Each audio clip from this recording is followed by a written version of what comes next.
설교 제목은 그리스도께서 고난을 받으심으로 순종함을 배워 온전케 되었다. 예수님 따라가고 복음 순종하면 우리 행할 길 환하게 비춰주십니다. 다른 것에 마음 두지 말고 딱 이 한 성경 구절과 내용, 예수님 따라가고 복음 순종하면, 그리고 전심으로 하나님을 찬양하면 우리 행할 길 환하겠네, 이런 말씀을 붙잡고 삽니다. 우리는 어렸을 때부터 있는 성격이 있습니다. 근면한 성격도 있고 부지런한 성격도 있고 잘 참은 성격도 있습니다. 이런 거 정말 잘했습니다. 근데 지금 우리가 추구한 그 신앙은 뭐냐면은 예수님과 하나됨을 말하는 겁니다. 예수님과 하나되면, 즉 예수님을 믿고 순종하고 그분에게 부르짖기 시작하게 되면 주님과 하나됩니다. 하나될 때 오는 축복이 뭐냐면 아버지의 성품이 우리의 육체에 임합니다. 많은 것들을 경험했지 않습니까? 주님이 오셔서 용서하라, 이건 우리 성격 보고 용서하라, 그런 것 아닙니다. 왜냐하면 용서가 얼마나 어려운지, 용서가 얼마나 어려운지를 알고 있으면, 어떤 사람은 진짜 자기에게 사기치고 가서 가정이 무너지면 그 용서가 되질 않는 거예요. 근데 그 사람에게 용서하라 말할 때 쉬운 것은 아닙니다. 그러면은 우리가 교회 다니니까 집사님 용서하세요, 이건 진짜로 아닙니다. 용서가 쉬워질 것 같으면 그거는 용서가 아닙니다. 주님이 말씀하신 용서는 너는 할 수 없어, 이게 전제로 시작돼야 됩니다. 그걸 어떻게 알 수 있습니까? 나와 하나 될 때. 그래야지 아버지의 근원적인 용서가 너에게 임할 때 너는 비로소 성경에 말한 용서, 성경에 말하는 오래 참음, 성경에서 말한 인내. 그러므로 여러분 이런 거 알잖아요. 오래 참음으로 구원을 이루라, 이런 말도 있잖아요. 이걸 잘못 해석해가지고 자신의 그 원래 근원적인 성품으로 생각하는데, 원래 성품으로는 그 오래 참음이 되지를 않습니다. 인간의 육은 절대로 이걸 시작하고 예수님을 믿어야 됩니다. 그냥 어느 정도는 참을 수 있지만 그 이상 넘어가면 인간은 참을 수가 없는 겁니다. 근데 오래 참음으로 구원을 이루라고 말할 때 내용은 너무 확실해요. 그리스도와 하나 되어서 하나님의 그 인내가, 오래 참음이 너에게 임할 때에 비로소 너는 성경에서 말한 오래 참음이 임하는 겁니다. 그 오래 참을 귀중히 여기고 그 오래 참음으로 두렵고 떨림으로 이루라는 말씀입니다. 우리는 오늘 그 하나님의 것을 침노하는 이 자리에 섰습니다. 그분은 자신을 공개하셔서 돈이 있는 자, 없는 자, 가난한 자, 어떤 자도 상관없이 그리스도 하나만 되기 시작하면, 열심히 하나님 예수 그리스도를 찬미하기 시작하면 그 하나됨의 통로를 통해 하나님의 근원적인 성품이 육체에 임하게 됩니다. 그럴 때 비로소 그 사람은 어려운 가운데 찬양이 나오기 시작하고 자신이 빈곤함에도 불구하고 나는 부자입니다 외치기 시작하게 됩니다. 그 사람이 외치기 시작하면 자기는 알아요. 자기가 정말 빈곤할 때도 힘들었고 부유할 때도 빈곤했고 많이 가질 때도 힘들었고, 이게 원래 그래요, 내면 자체가. 근데 어느 날 갑자기 자기 내면에 부유함이 오는 겁니다. 그거는 하나님의 근원적이 오는 겁니다. 우리는 오늘 이걸 받기 위해 그리스도를 찾고 겸손하고 주님을 의지합니다. 우리 교회 것이 문이 열려지기 시작하고 있는 겁니다. 겸손도 우리의 성품으로 겸손할 수 없습니다. 예수님과 하나 될 때에, 예수님과 하나 될 때에 하나님의 원래 겸손이 그에게 오는 겁니다. 그 겸손 가지고 갈 때야 비로소 성경이 보이기 시작하게 되는 겁니다. 성도 여러분, 여기에 온 마음을 들으십시다. 우리는 오늘 히브리서 7장부터 있는데, 여러분 영적 성장, 또 내면의 성숙들, 이 세상에 바라보는 시각들이 다른 성경 구절 없다고 생각하고 7절과 14절만 갖고 있다고 생각하십시오. 과연 이 성경 구절만 가지고도 지금 나의 당면한 모든 문제를 성경의 시각으로 볼 수 있느냐가 오늘 관건입니다. 성령께서 우리 안에서 이걸 열어줄 것입니다. 다른 많은 것들을 너무나 많이 듣지 마십시오. 오직 오늘 이 성경 구절에서 말씀을 찾으십시오. 성경 구절에서 하나님을 경외하는 방법을 찾으십시오. 성경 구절에서 내가 과연 어떻게 믿음으로 살 것인가를 아주 절박한 심령으로 찾으면 주님이 응답해 주실 것입니다. 문제는 사람들이 성경에서 찾지 않고 자꾸 목사님의 설교를 통해서 찾으려고 하기 때문에 문제인 겁니다. 성경이 답입니다. 오늘 첫 번째 살펴보는 것은 5절과 6절을 먼저 살펴봅니다. 그 5절과 6절 사이에는 시편 2절과 7절에서 그걸 인용해 왔습니다. 너는 내 아들이라 내가 오늘날 너를 낳았도다. 이러면서 5절과 6절을 시작을 하고 있는. 왜 히브리서에서는 이것을 강조하고 있을까? 이 시편 2절과 7절에서 이 성경 구절을 통해 우리에게 뭘 주고 싶어 하는 것일까?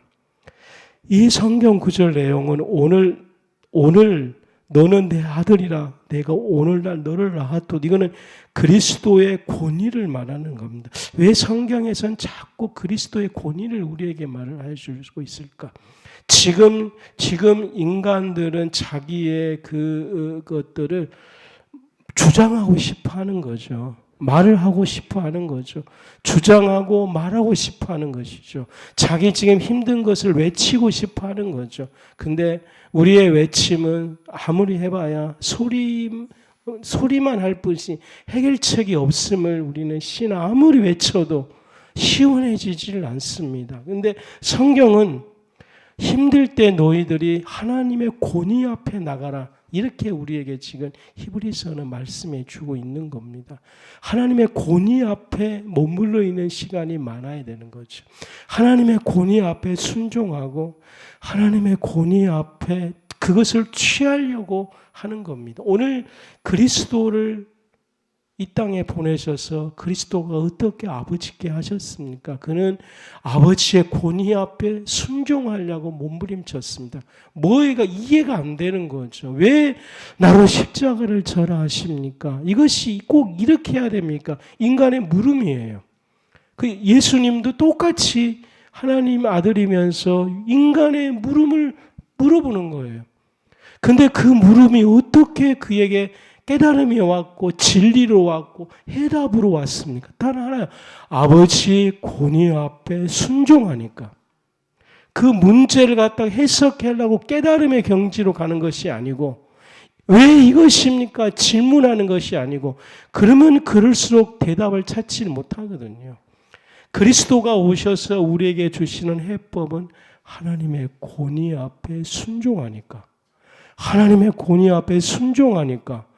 하나님의 권위 앞에 순종하니까 내 생각이 하나님의 권위 앞에 무너지고 내 마음이 하나님 권위 앞에 복종하고 내 시각이 하나님 앞에 복종하기 시작하니까 뜻밖의 모든 시각들이 열려지기 시작한다는 겁니다.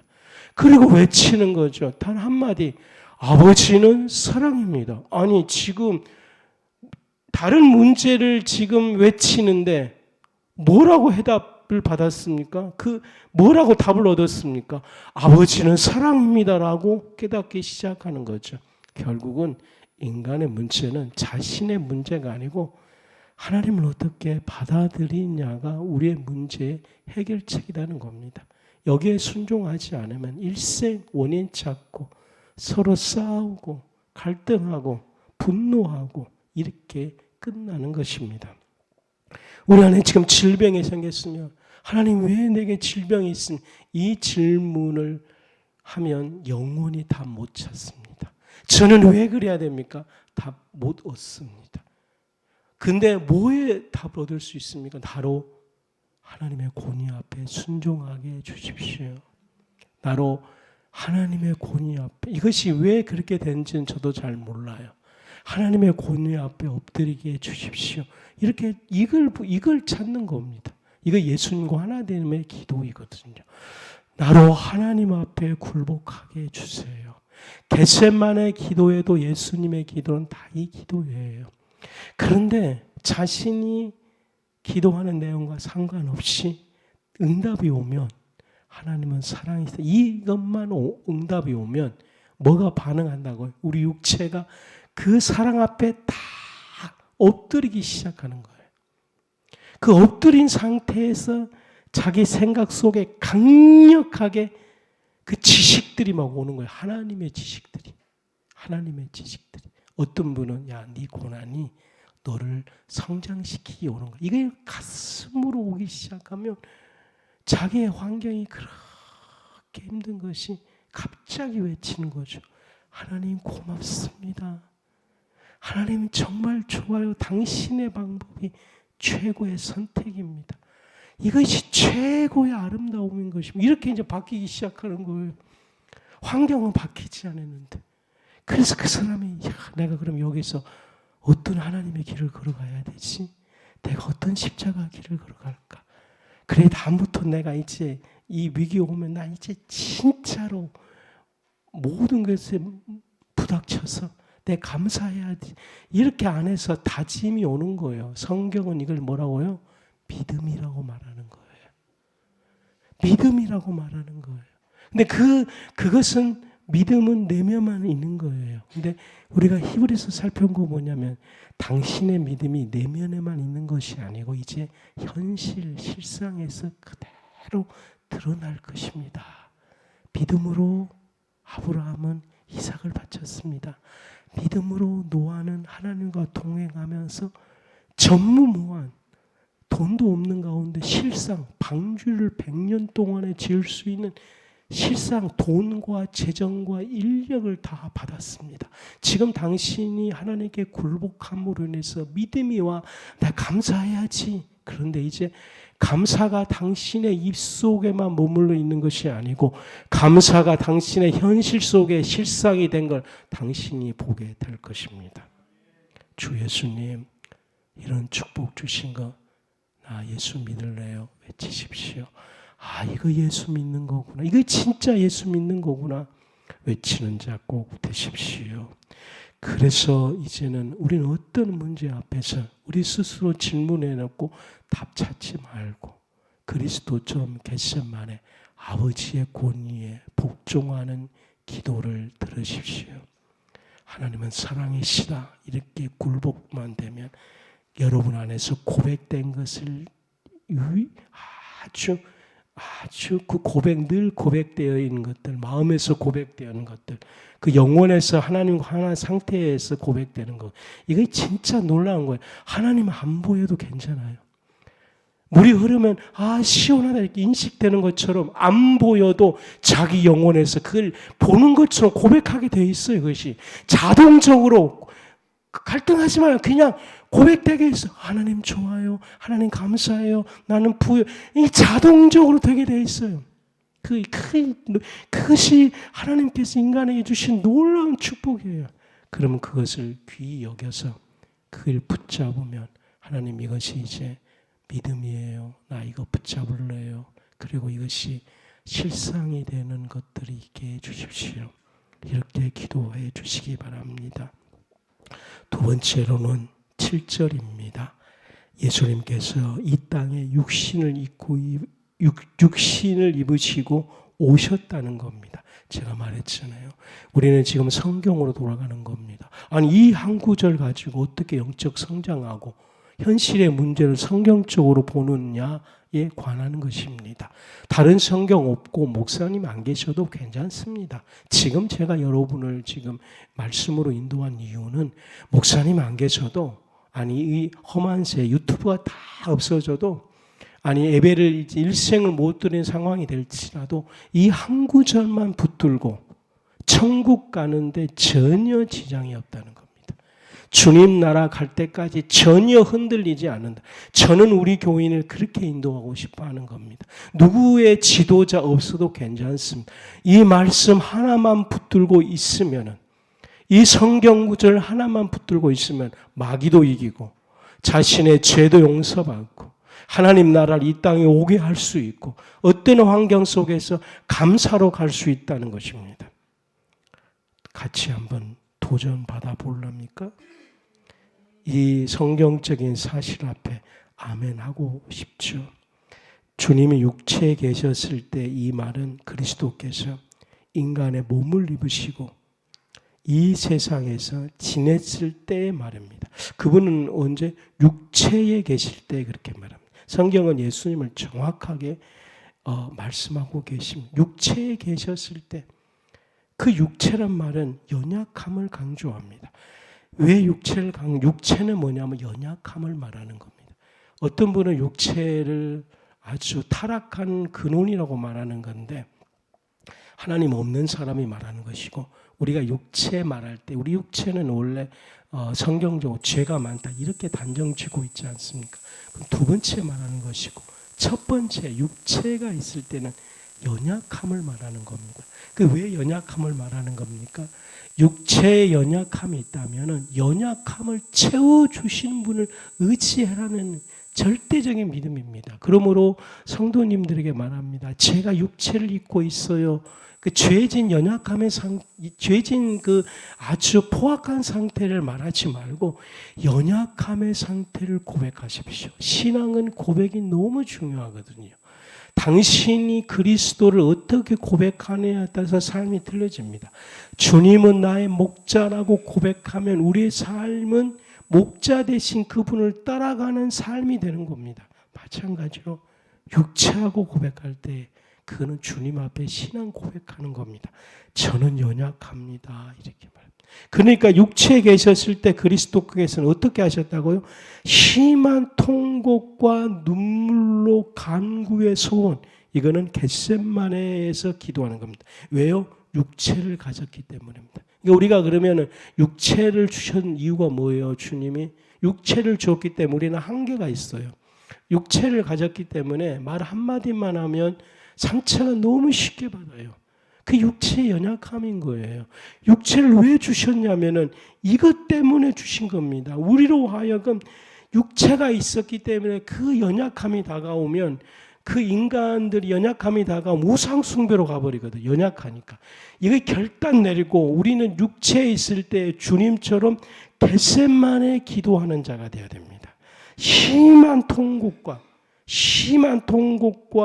눈물의 간구에 소원을 올릴 수 있는 것이 육체를 가지고 있을 때입니다.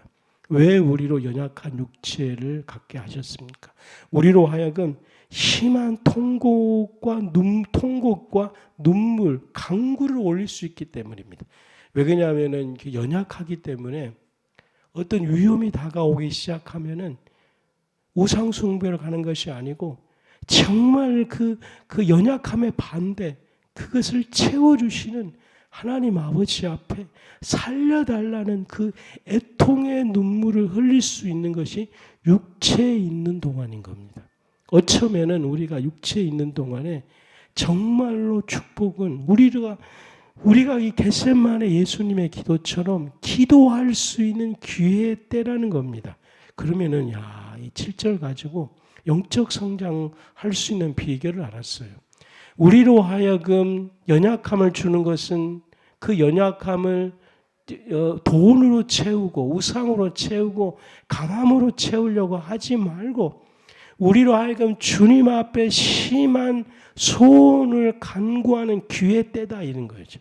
얼마 전에 그 초등학생이 너무나 착한 애인데 그 학교에 가서 막 선생님한테 욕하고 막 그러는 거예요. 그래서 걔를 상담을 받았는데 미술 시간만 가면 걔가 그렇게 온유해요. 그러니까 미술 담당 그 선생님은 얘가 그런 애가 아니라는 거예요. 근데 수업 시간만큼 막 욕하고 그러는 거예요. 나중에 알고 봤더니 이혼한 가정이에요. 근데 자기가 이혼한 그 가정 애라는 것을 그 애들에게 보인 것을 싫어해서 자기 스스로는 강해지려고 하는 거예요.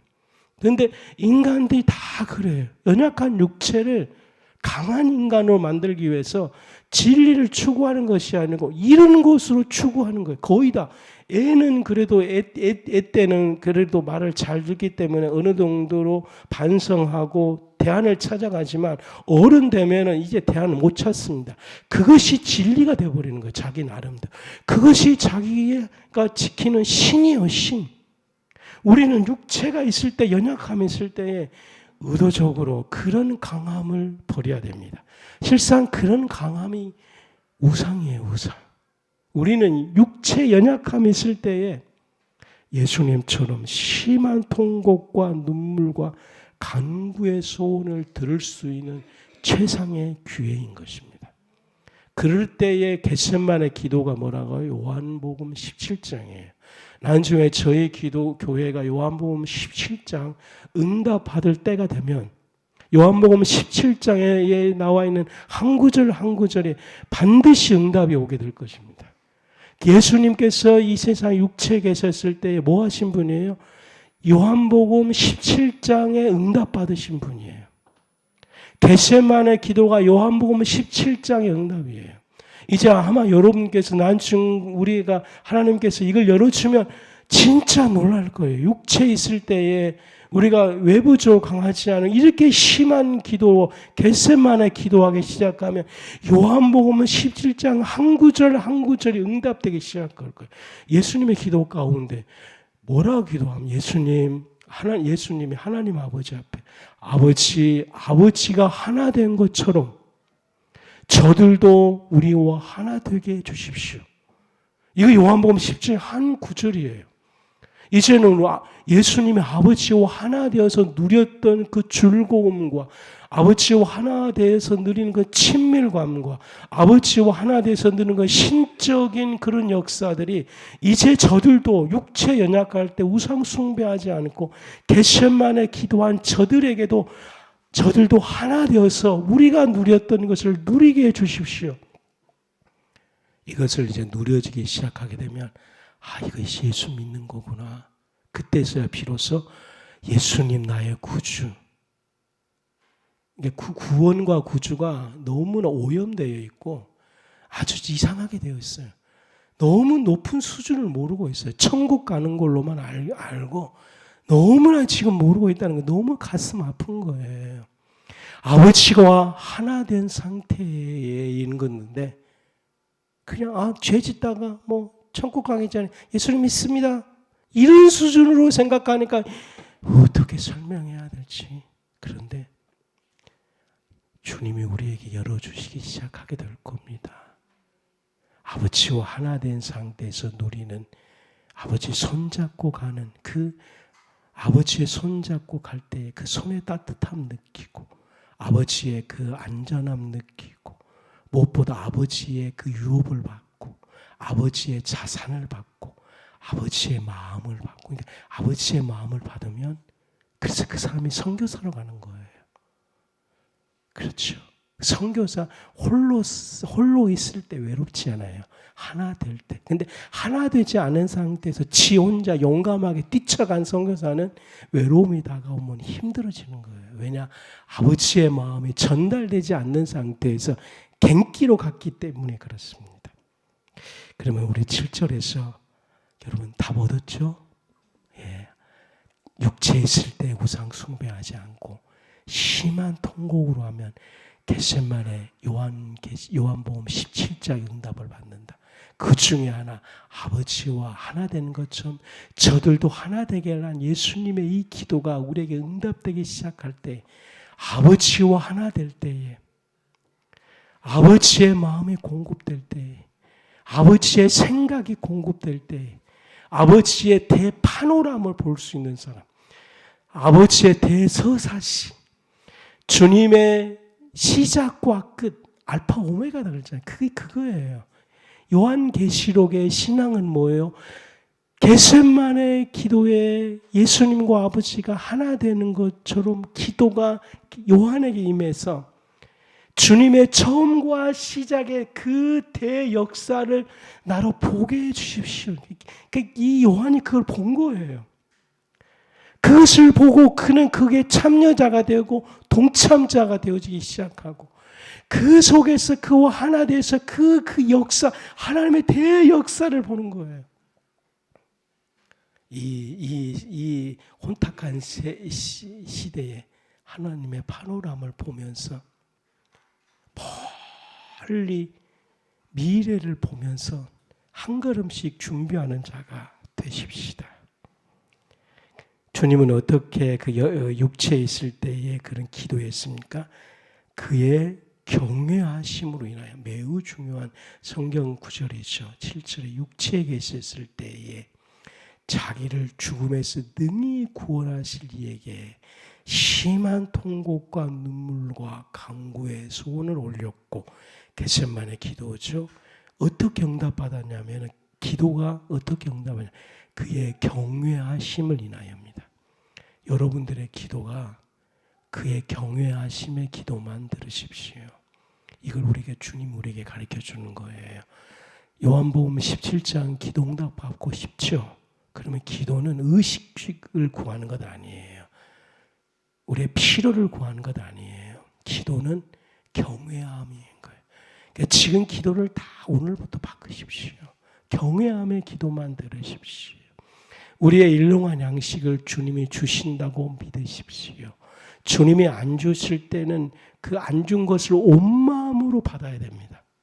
그래야지 인간은 없을 때에 그걸 뼈저리 느끼고 고쳐가거든요. 그 대비하거든요. 그 뼈저리 그걸 느껴야 돼요. 그거를요. 진짜 저는 교회 청년들에게 잘못 가르치기 시작하면 종교의 마약을 먹이면 큰일 나요. 이 세상에 저는 그래서 대안학교를 별로 안 좋아합니다. 솔직히 저는. 우리 의연이를 변화시켜 주어서 저렇게 가게 한 거는 너무 감사하지만 그 여름이나 이런 데에 가서 하는 거 좋아요. 공교육을 무시한 대안학교는 제가 별로 좋아하지 않습니다. 어차피 이 세상에 살 때는 어차피 인본주의 애들하고 싸우고 그 막 지 주장하는 놈들하고 싸워야 되거든요. 그 세상에서 막 그 같이 하면서 배워가야 되는데 집단적으로 초등학교 때 모아놓고 막 매일 찬송하고 이렇게 시킨 거라 별로 안 좋아합니다. 왜냐하면은 저는 그래요. 저는 아무튼 그래요. 그래서 저도 동영상 많이 봐요. 그리고 요즘 교회가 갑자기 대안학교 바람이 불어가지고 개척교회 하신 목사님 뭣도 전인교육도 모르고 공교육도 모르는데 대안학교다고 막 문 열어줘 버리고 난 너무나 곤란. 나는 진짜 목사님은 대안학교를 통해서 교회를 부흥시키려고 하는 것이 보여요. 애들을 그렇게 가르치면 안 돼요. 진짜로 이게 교육이 12년간 초등, 중등 교육이 그냥 나온 것 아니거든요. 나는 애들에게 어떤 피난처로 얹질 않아요. 저는 애들에게 그리스도를 가르쳐야 된다고 생각을 해요. 그래서 그들이 그리스도를 만나야 돼요. 그리스도 앞에 인격적으로 만나야지. 주님이 언제 그들을 따로 산에 데리고 와서 그들한테 그 24시간 그렇게 하라고 한 적이 없어요. 주님은 우리를 보고 세상에 가라 그랬어요. 중요한 거는 그들에게 인격적으로 예수를 가르쳐야 된다고 생각을 해요. 그래서 말 안 듣는 놈들과 싸우고 혼나고 가슴 아프고 상처를 하면서 그들이 배워가는 거예요. 저의 생각이니까 이게 성경이 아니니까 공감 안 해도 되고 해도 되고. 아무튼 저는 우리 교회 주일 학생들을 그리스도를 가르치는데 목 내놓을 거예요. 어떻게 기도 응답 받는다고요? 한 번만 속으로 따라 주십시오. 그의 경외하심으로. 모든 기도는 그를 경외하심으로 하는 겁니다. 세 번째로는 그리스도께서, 오늘 매우 중요한 성경 구절입니다. 8절과 9절. 그리스도께서 고난을 받으심으로 순종함을 배우며 온전케 되었다. 이 성경 구절을 꼭 마음에 담아놓고 가십시오. 순종함을 배우며 온전케 되었다. 순종함을 배워. 근데 여기서 순종함을 배웠다는 것은 마지못해서 갔다 이런 의미는 아닙니다. 우리는 마지못해서 가지만은 그분은 육체에 계셨을 때 겟세마네 기도할 수 있었고 순종함을 배워서 온전케 되었다는 이 축복으로 들어가는 것입니다. 근데 이 성경 구절은 그리스도의 어떤 신성 속에 있는 말인데, 그분은 마태복음 11장 29절에 그분의 마음은 온유하고 겸손하니 그랬습니다. 그분의 마음은 신성이에요. 그분의 마음은 온유하고 겸손해요. 우리는 온유하고 겸손하려면 노력을 해야 되잖아요. 왜냐하면 교만이 오니까 겸손해야지, 기도해야 되잖아요. 근데 그분은 발광체, 그냥 그 자체가 마음이 온유하고 겸손하는 겁니다. 그래서 그분께서는 이렇게 순종을 배웠다는 것은 바로 실질적으로 모든 인간의 육신처럼 모든 과정에서 순종함을 배웠다는 것, 순종함을 체험했다는 것과 같은 겁니다. 그러니까 우리가 순종하다 이런 걸 배워야 되지 않습니까? 근데 우리는 어떻게 순종하면은 그 송아지가 막 끌고 가잖아요. 우리는 순종을 그렇게 배우고 있잖아요. 우리 막 혼내야 돼. 다 우리가 그렇게 교육받잖아요. 시킨 대로 해. 모든 것이 다 시킨 대로 해요. 뭐 순종해야지. 시킨 대로 해. 다 이러잖아요. 군대에서도 시킨 대로 해. 또 뭐 회사 가도 시킨 대로 해. 우리도 애들 시킨 대로 해. 우리는 순종이에요. 순종 어떻게 해요? 시킨 대로 해요. 다 그렇게 생각하죠. 신의 집사님, 순종? 시킨 대로 해! 뭐 이렇게 되는 거예요. 순종하십시오. 이러면 시킨 대로. 그러니까 목사님들도 다 집사님 시킨 대로 하세요. 막. 왜 시킨 대로 안 합니까? 이게 다 우리는 다 순종이에요. 그래서 모르겠다. 시킨 대로 하자. 막. 이게 순종. 뭐 목사님의 무슨 의도가 있겠지. 우리 목사님 원래 뭐 우리는 모르지만 하나님은 집사님 그냥 시킨 대로 시킨. 이게 순종이 아니다. 오늘 주님께서 순종을 배워감으로, 그러니까 어떻게 순종이 되었습니까? 마음이 온유하고 겸손하니 이게 이 순종이에요. 우리의 마음이 주님 앞에, 하나님 앞에 엎드려지고, 그러니까 이 마음이 온유하고 겸손하는 것은 자연적인 온유와 겸손이 아님을 소두에 말하는 거예요. 원래 성격 말고요. 원래부터 참을성이 좋으신 분들 복 받은 거예요. 일단은 그 복 받은 거예요. 근데 그것이 순종한 거 아니다니까요. 순종은 그리스도와 하나 될 때 오는 하나님의 마음인 거예요. 그것이 육체에 있을 때 심한 눈물과 통곡으로 응답받아서 우리의 마음이 온유와 겸손이 하나님의 마음이 오는 거예요. 이 마음이 올 때까지 우리는 그럼 뭐예요? 일생 동안의 경외함으로 주님을 찬양하고 예수님 잡고. 그러면은 주님 밖에 있는 사람들은 일생 동안 이 마음을 못 얻는 거예요. 근면에서는 돈 잘 벌 수 있어요. 조금 좋은 성격에서 성격 좋네 여기까지예요. 그리고 그 성격으로 영업하면은 좋아요. 왜냐면 워낙 이게 본질 자체가 온유하고 겸손하니까. 보험에서 돈을 벌 수 있어요. 거기까지예요. 이 고난, 그리스도께서 오셔서 이 고난과 순종함을 배운 이것은 절대로 인간은 원래 자연적 성격으로 안 됩니다. 그리스도와 하나 될 때 오는 성격이 되는 거예요. 이 순종이 와야지만 선악과를 따먹지 말라 할 때에 순종한 거지. 억지로 하나님이 선악과를 따먹지 말라 하셨어. 이걸로는 벌써 끝이에요. 이걸로 끝이에요. 하나님 왜 그러지? 이걸로 끝이에요. 그러면 인간 절대적으로 순종 안 합니다. 절대적으로 안 합니다. 마음의 온유와 겸손이 하나님 마음에 딱 오면 순종은 억지로 하는 것이 아니고 순종을 자기가 체험한다니까 순종되네. 순종은 체험하는 것. 나는 예수님을 어떻게 믿어지네. 당신도 어떻게 예수 믿었어? 믿어지잖아요. 예수님 믿어지잖아요. 어떻게 예수 믿어? 믿어진다니까. 목사님은 어떻게 예수님 믿어요? 믿어줘요. 십자가를 어떻게 믿어줘?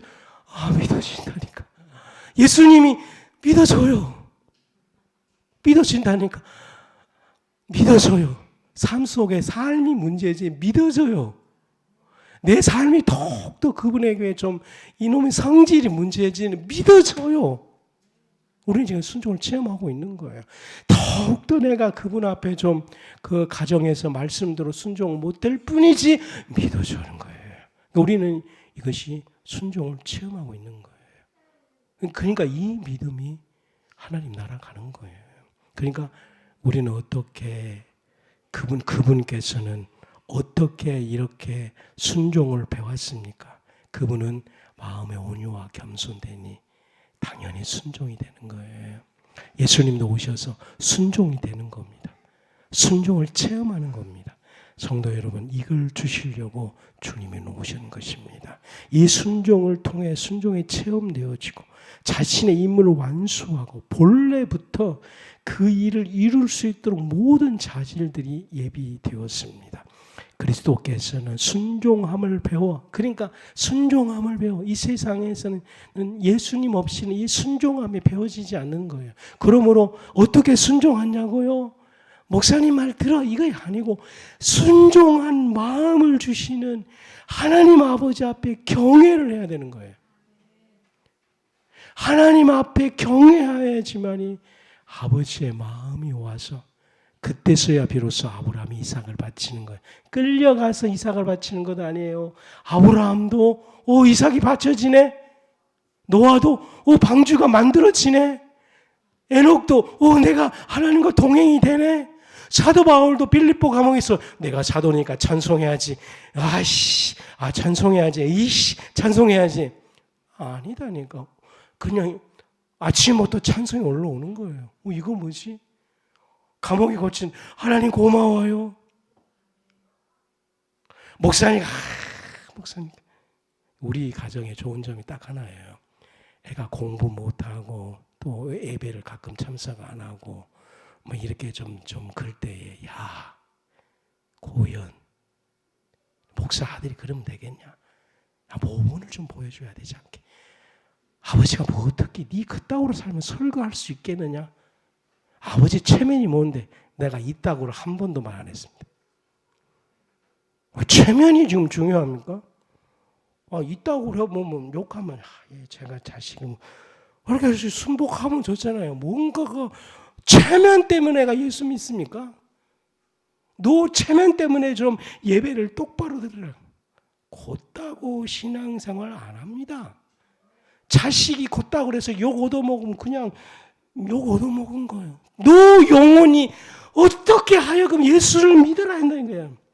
체면이고 목사고 그거 중요하지 않아. 그건 한번 욕 얻어먹고 그냥 동네 아저씨처럼 잊어버리면 되는 거야. 그럼 뭐 체면이 뭐가 문제예요?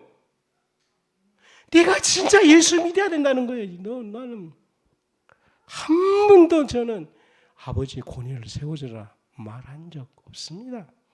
네가 공부를 잘해야지. 아버지가 설교에 확신이 있지. 애가 공부한다고 설교 능력 붙습니까? 설교는 그리스도를 이야기하는 겁니다. 그리스도. 그래서는 너 예수 믿어야 된다. 이거 하나는 우리 가정이 아주 좋아요. 이거는 굳세라 금순이에요. 한 번도 이 부분에 외식한 적이 없어요. 이런 점에는 좋은 아빠예요. 그죠? 그러니까요. 감사해요. 그러니까 이제 9절로 넘어가는 거예요. 그러니까 그리스도께서 우리로 하여금 9절을 보십시다.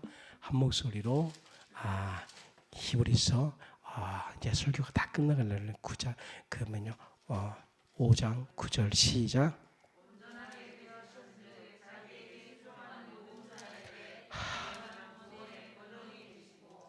그분 육체에 계셨을 때 경외함으로 하나님께 기도하니까 이거에 딱 돼요. 뭐가 돼서 온전케 되었다는 거예요. 와, 이 성경 구절을 집에 가서 응답될 때까지 온전하게 되었는지. 그분 육체에 계셨으니까 근원이 그분은 온전한 거예요.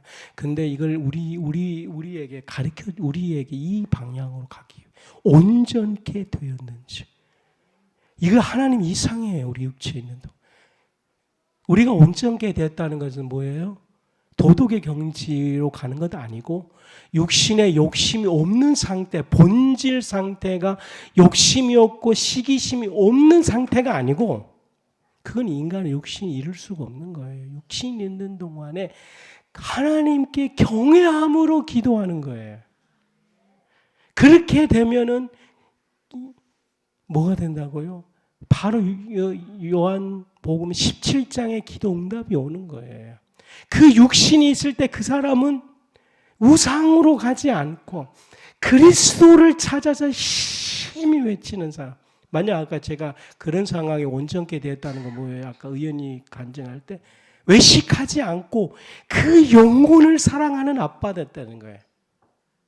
세상은 온전케 되는 거, 그가 공부도 잘하고 축복받고 뭔가가 우리 아들 좋은 대학 가서 야 어떻게 11조 잘 나면 되지 뭐 이런 레파토리 있잖아요. 그게 아니고 아버지가 자식을 볼 때에 진짜 당신 영혼이 그리스도를 알아야 된다고 외치는 그 마음이 성경에서는 온전케 되었다고 말을 하는 거죠. 고마워요. 이렇게 크게 아멘했다니. 그럼 빨리 넘어가 볼게요. 온전하게 되었는지 자기, 이 다음에 이 구절 자기를 그래서 순종이다 그랬잖아요. 우리 육체의 완전은 그분 앞에 순종하는 거예요. 어떤 욕심의 경지를 뛰어넘는 건 아니에요. 자기를 순종하는 모든 자에게 주님의 핵심 뭐요? 내가 너희에게 근원이 되어 주겠다는 거예요.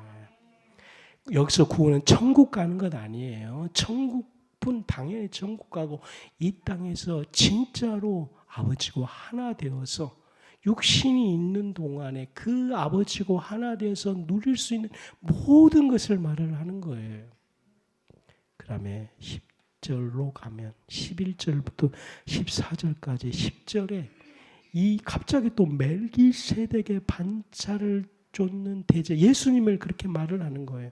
근데 이 멜기세덱 11절에 보면 이 멜기세덱에 대해서 모르는 것이 둔해졌다는 거예요. 이 영적 성장은 이 멜기세덱을 아는 거답니다. 이 참 우리가 지금 현실에 대답하고 전혀 뜻밖의 11절 멜기세덱 그리스도 이 멜기세덱은 처음과 나중이고 시작도 없고 끝이 없고 이렇게 된다는 것이 멜기세덱이라는 거죠. 근데 이 멜기세덱을 알지 못한 게 우둔해졌다는 것이 무지의 상태라는 것입니다. 하나님 말씀의 초보는 알고 있으나 즉 구원의 교리는 알고 있으나 그래서 나중에 선생됨에도 불구하고 젖을 먹는 자, 초보적인 것만 알고 있고 단단한 식물, 이 단단한 식물이 뭐냐면 단단한 식물이 뭐예요? 그리스도의 성육신을 아는 거예요. 그러니까 멜기세덱과 그리스도의 성육신. 그러니까 이 영적 성장이 뭐냐면 우리가 생각하는 거하고는 지금 너무 틀리는 거예요. 이 영적 성장이 뭐냐면 그리스도의 성육신을 아는 거예요. 그러므로 모든 설교를 좀 닫고 여러분이 듣는 거 지금 중단하고 성경에서는 지금 단단한 음식을 먹는 영적 성장이 뭐냐면 그리스도의 성육신을 아는 것이다 이렇게 말을 한다는 겁니다. 그리스도의 성육신이 그에게 믿음으로 오면 그 사람은 장성한 사람이 되어서 지각이 사용하고 14절 연단을 받아 선악을 분별한 사람이 된다는 겁니다. 그러므로 여러분 게으르지 말고 열심을 내어 주님을 찾으십시다. 처음 상태를 회복하십시다. 한 걸음 더 나가 전심전력해서 진모를 나타내십시다. 그러면서 마지막 14절을 마치 단단한 식물을 먹을 수 있는 자가 누구입니까? 단단한 식물을 먹을 수 이 영적인 성장할 수 있는 자. 단단한 식물을 먹을 수 있는 답이 나와 있잖아요. 7절에 심한 통곡과 눈물로 기도하고 소원하고 경외하심을 누리고 9절에 온전케 되는 자들이 그 사람들이 이 멜기세덱의 대제사장이 여기 이 하나만 가지고 신앙생활을 할 수 있다는 거예요. 다른 거 안 해줘도 멜기세덱의 반차를 쫓는 그리스도. 이거 정말 멜기세덱의 반차를 이거는 아주 구름 속의 내용의 설교이거든요. 멜기세덱의 반차를 쫓는 그리스도의 성육신을 알게 되면 그러므로 여러분들 우리 현실에서 어른이 되면은 다 이해하잖아요. 그렇죠? 어린아이가 되면은 그걸 이해하지 못해요. 이렇게 영적 성숙이 되어서 어른이 되기 시작하게 되면 이 땅에서 어떻게 믿음을 가지고 살아갈지를 알게 되는 것입니다. 오늘 히브리서의 말씀을 마치면서 성도 여러분 요한복음 17장에 기도 응답이 본격적으로 우리 교인과 저에게 임하게 될 줄로 이렇게 믿습니다. 온전케 대한 이 일생 여러분 경외하심으로 꼭 기도하시기 바랍니다. 멜기세덱의 반차 대제사장 이게 우리가 아주 가슴으로 오지는 않아요. 근데 영적 성장되어서 이게 가슴으로 오면 이것이 영적 성숙이 돼요. 성장하고 그래 어른이 되기 시작하게 되면 우리는 하나 예수님과 하나 되어서 순종함에 체험되어 순종이 되네. 오늘 예수님이 믿어지는 것처럼 순종이 되어져가는 것을 경험하게 될 줄로 믿습니다. 아멘. 기도합시다.